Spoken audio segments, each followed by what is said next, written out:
Midday Connection. I want to show y'all something here.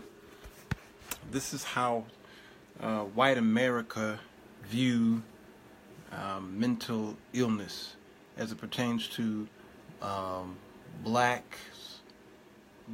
people killing people, Muslims killing people, or a white man killing people.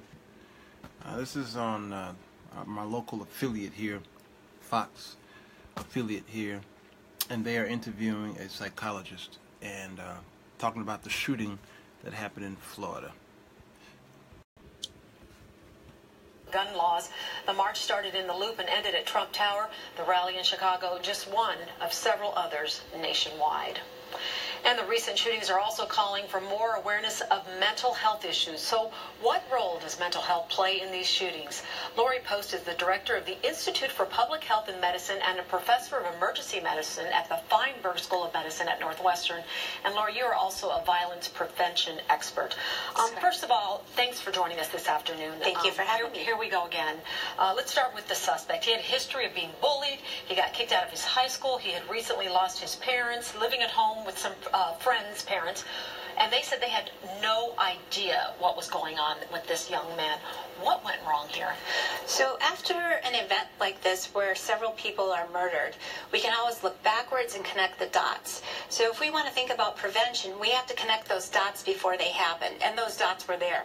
So starting out when he was a small child, there were reports of him torturing animals, which is a very strong sign of somebody who has no empathy. And then since he was a small child until he became of age, 18 years of age, he had multiple domestic violence calls. In fact, there were 39 calls that I know of so far, 20 reports where the police were called to the home, and his mother was afraid of him, and he was verbally abusive and physically abusive with his mother. We also know that he had a couple of girlfriends. He was violent and he was verbally abusive with them. We know that he was stalking two women at the time of the killings, and he was also caught looking in somebody's windows or window peeping. Okay, so here's somebody who is high risk, obviously. He got kicked out of school. What do you do when you know someone is high risk? Because the solution at the school was to kick them out because of some issues. Right. So here the onus is on, unfortunately, the criminal justice system, or mostly the criminal justice system at this time, to link the dots together. And so he should have been on the radar of the local policing agency. I think it was a sheriff's department. For whenever you have to respond 39 times for one individual, there's a problem that's happening. And then you throw on the other things, the other events, his social media presence, where he was, discussing that he was going to be the next school shooter, is a significant problem. I think that's hard too, because sometimes people say, well, people are threatening these things, but if you don't have anything on them, what can you actually do? But let's talk about something that's really important that you and I talked about before, and that is the mental health issue. This comes up with the gun control issue after something as horrible as this happens. But you're saying that in some of these cases, these shooters don't have a mental health disorder, they have a personality disorder. Explain what you mean. That is correct. Unfortunately, because it's such a horrible crime this guy committed, we want to try to explain it away, and the only thing that we can think of is, oh, this person had a mental health issue, and that's not the case at all. He had a personality disorder. So he has no empathy. He showed lots of signs of violence, and he was high risk. He was going to go off. So if we focus on mental health, number one, we denigrate people with mental health issues and prevent them from coming forward, but it's also not the solution. You cannot grow a conscience. He had none. So mental health can be treated with, pharmaceuticals, with types of therapy. But people with personality disorders, he should have been institutionalized. He should have been institutionalized. And yes. One more thing that I think is really important that I want you to bring up. We talked about the difference between violence in the different races. And you were saying because this is a white male. Explain. Yes. So if this man had been a Muslim, we would have called it a terrorist act. It would have been framed that way. If this man had been African American, we would have called it a cold-blooded killer gang event. But this man is a white male who tend to perpetrate the majority of mass killings, serial killings.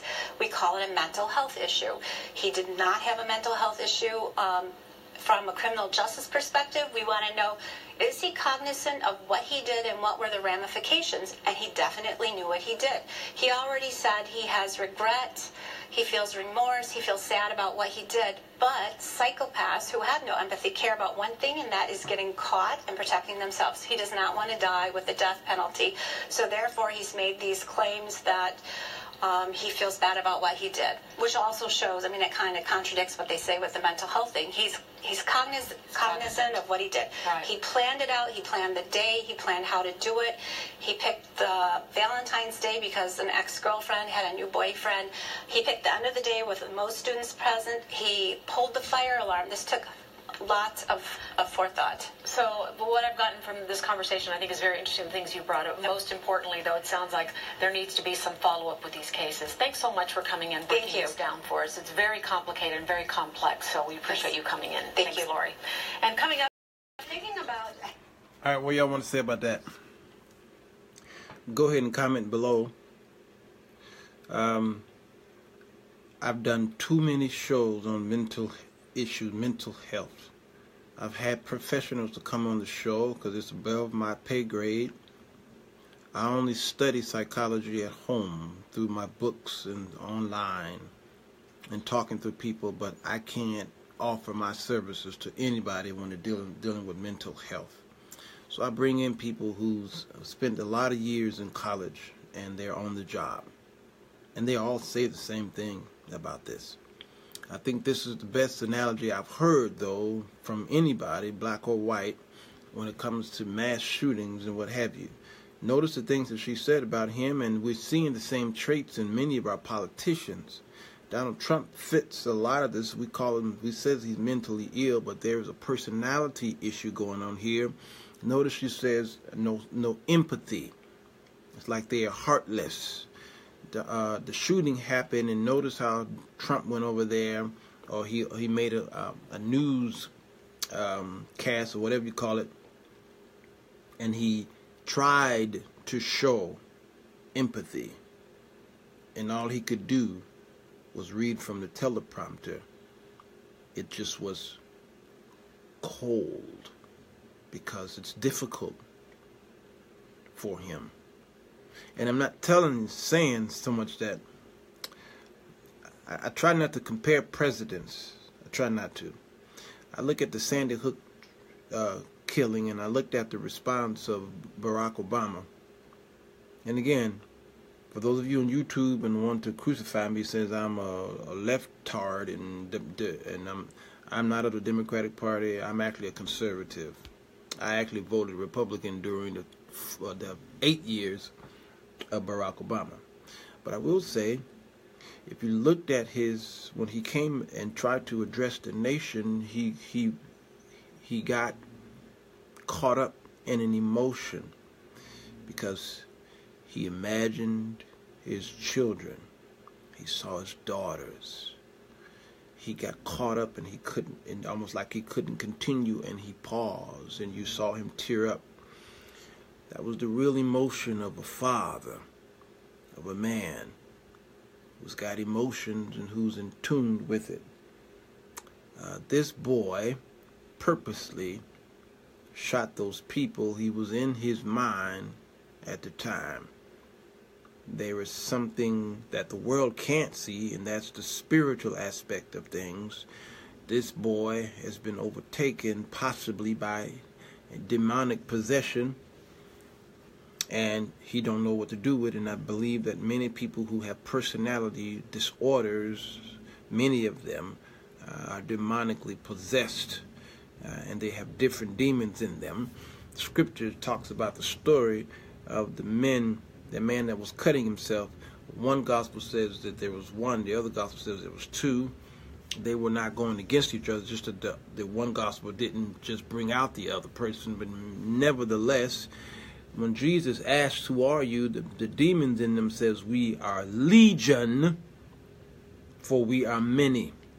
Do you not understand that a legion is, that's the name of a Roman soldiers, and a legion is about 6,000 to 10,000 soldiers.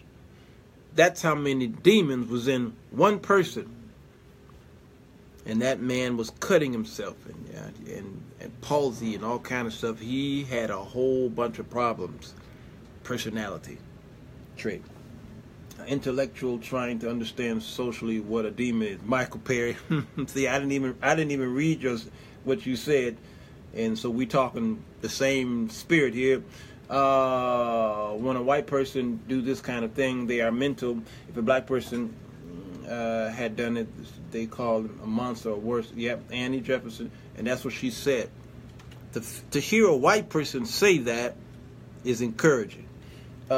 He planned, executed, then found more than a mile away. Understand and feel remorse. Just to add, if the boy was a Nubian, he would be dead.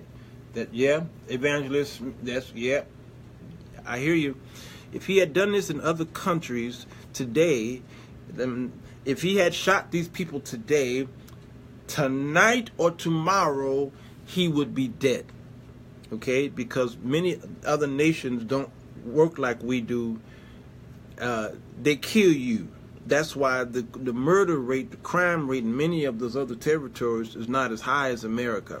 We got more people in jail, in prison in America than anywhere in the world. We're only a small percentage of the population in the world. This big, America. We're large, but we're this big as far as population in the world. We're only 350 million. Gosh, China got 1 billion, and India got 1 billion. I mean, there's billions of people out there. We're this small, but we're 25% of those who are incarcerated. Why? Because of the softness of our laws. You go to these other nations, they kill you on the spot. They don't wait for all this. There's some men who are on death row, been on death row forever. They ain't gonna kill them. John Wayne Gacy was on death row for years before they finally did something to him. And look at the Helter Skelter guy. He died in jail. They couldn't kill him.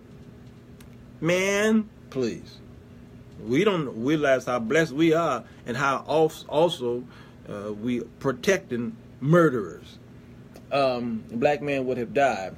They would have sent him and shot. Oh, trust me, if that was a black man who shot 17 kids, I don't know. I think the majority of them were white. I don't know whether any black children shot at that school, because there were black kids at the school. I think that even the principal, I think was black, or the superintendent, somebody was black, but mostly white kids lost their lives, and a couple adults, right? But can you imagine if that was a black man went in there and did that? Oh my God, there'd be so much chaos right now. It would be Rosewood.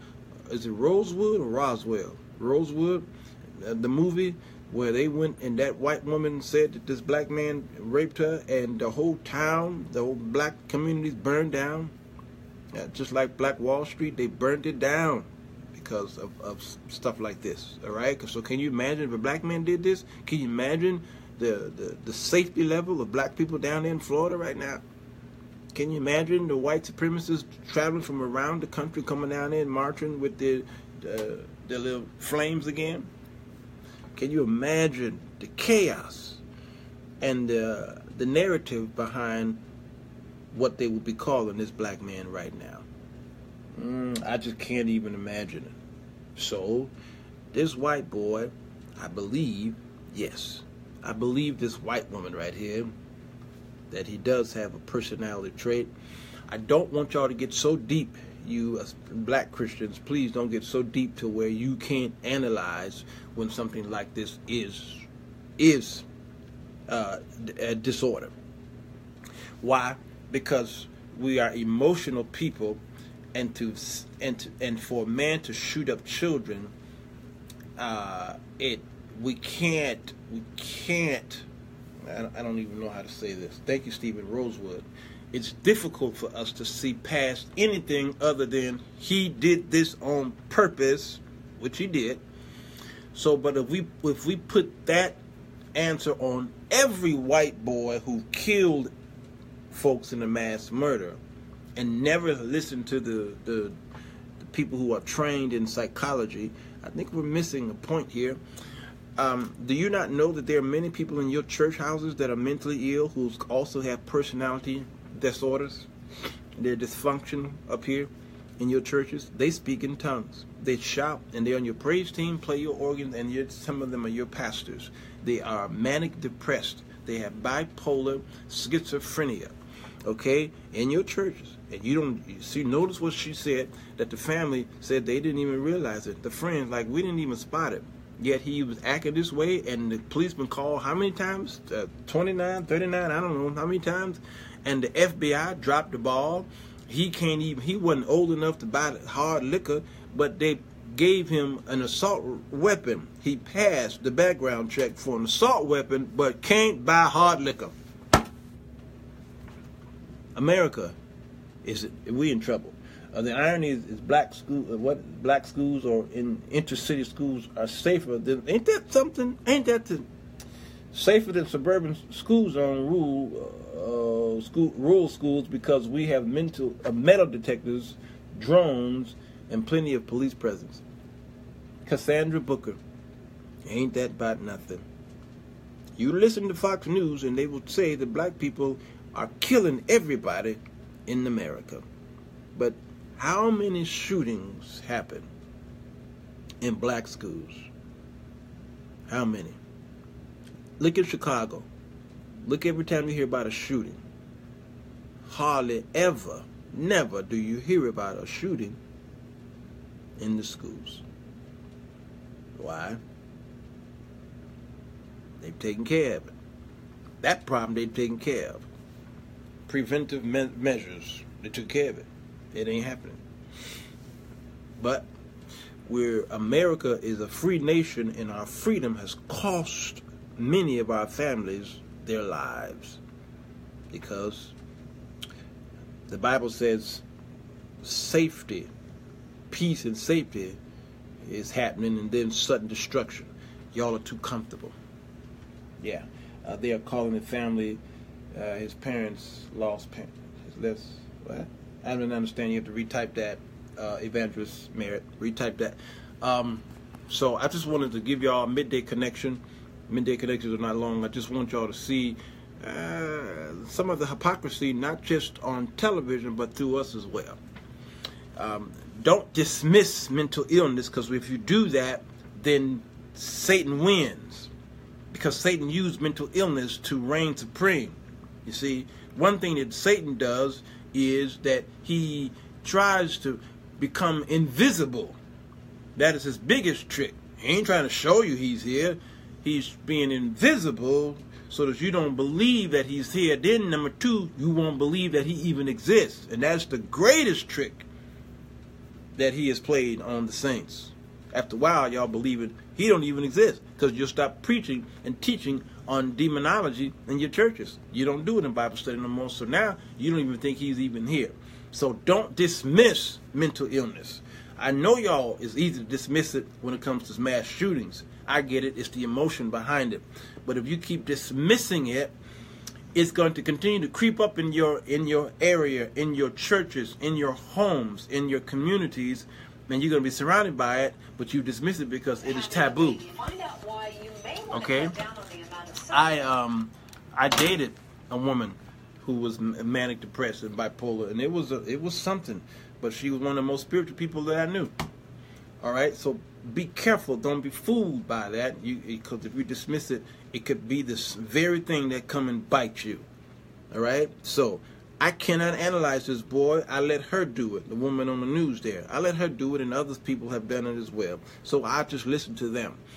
But as she said, if it was a different color scheme, the narrative would be different. All right, so I believe this woman here. I've studied enough. I've studied so much psychology and talked to so many and had so many on my show that they all are saying the same thing.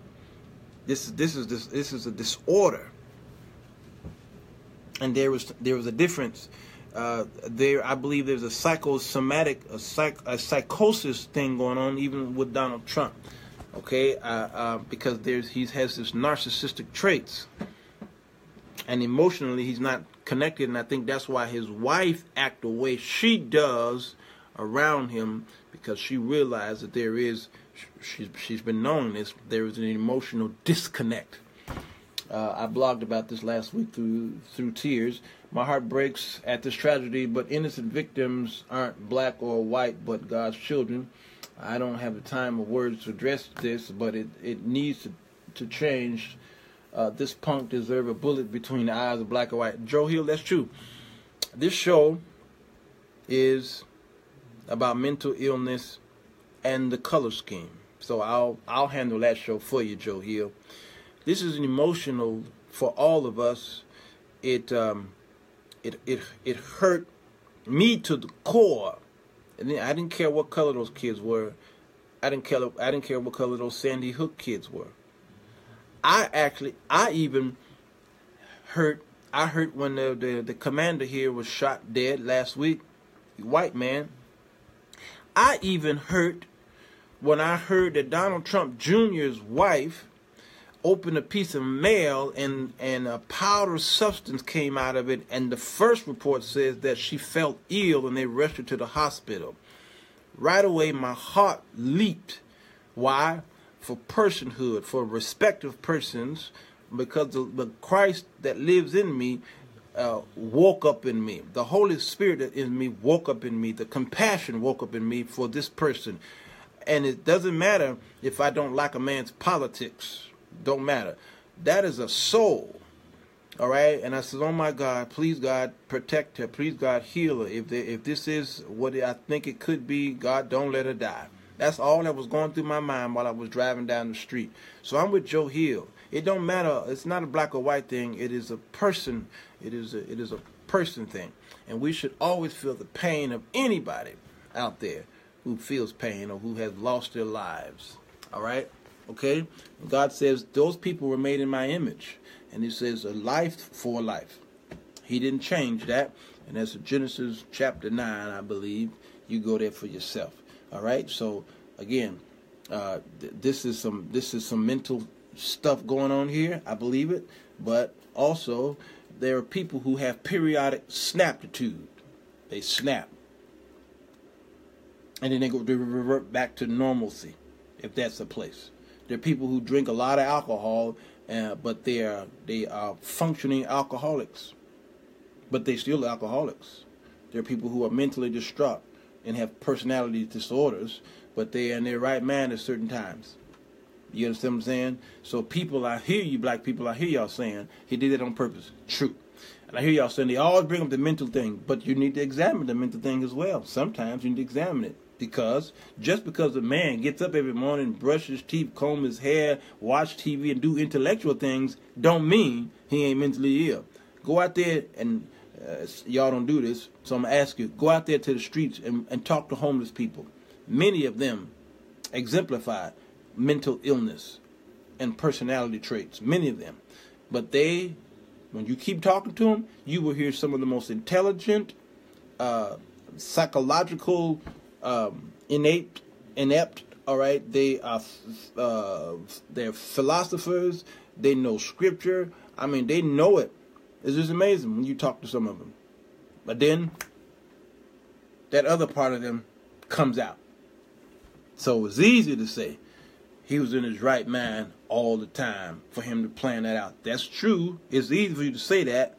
But then there are people who are operating and walking on this earth in your church who are mentally ill. And you can't spot it. Because it's above your pay grade and you don't have the spirit of discernment. You may want to ask God for it so you can spot it so that y'all's churches won't be as... All right. I'll stop here. And let's talk about this later on, okay? How about that? This is the Midday Connection. Again, I always on the one that's only a 30-minute show. And I'm quitting early because I'm about to eat me some lunch. How about that? All right, let's talk about it. You continue to comment down there. And you on YouTube, comment on there. Let's talk about it. Go back and forth and see if we can educate the people on this and pray for the families. Continue to pray for them because sometimes I roll at night at trying to sleep because I'm thinking about those families whose children will never come home again. Whew. Sir Walter Jones Show.